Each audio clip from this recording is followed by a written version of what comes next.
How do points transfer ratios work with airline partners?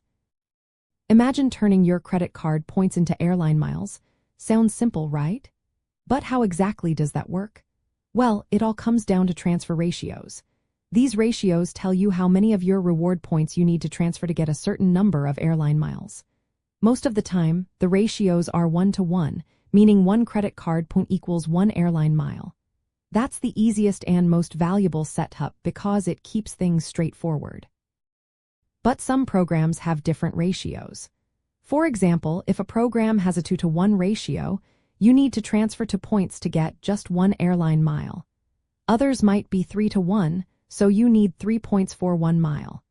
These less favorable ratios mean you need more points to get the same number of miles, which can reduce the value of your rewards.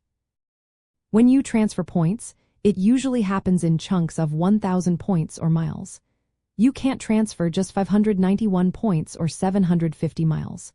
Transfers are generally one-way and cannot be reversed. Once your points move to an airline's loyalty program, you can't send them back to your credit card account. So, it's important to plan carefully before transferring. Knowing how transfer ratios work helps you decide when and where to move your points.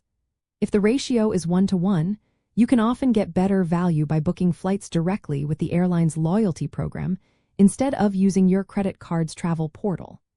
That's because the portal often values points at about 1 cent each, but transferring to airline miles can give you more value, especially for premium cabins or long international flights.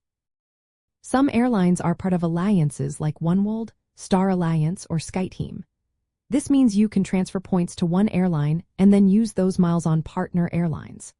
For example, if you transfer points to British Airways Avios at a 1-to-1 ratio, you can use those miles to book flights on American Airlines, which is part of the oneworld alliance. This gives you more options and sometimes better award availability. To get the most out of your points transfer strategy, only transfer when you have a specific flight in mind. Transfers are final, so don't do it just to have miles sitting around.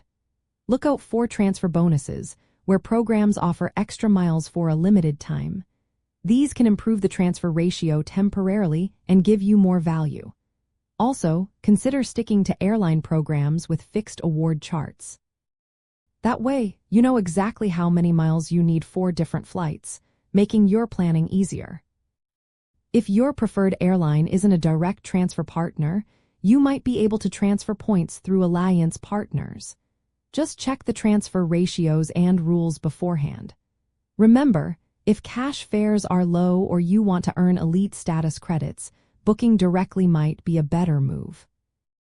In short, transfer ratios tell you how many points you need to convert into airline miles. Most are 1-to-1, which is ideal for maximizing rewards. Knowing how these ratios work, along with airline alliances and transfer bonuses, helps you make smarter choices. This way, you can turn your points into flights that give you the best value, especially for those premium or international trips.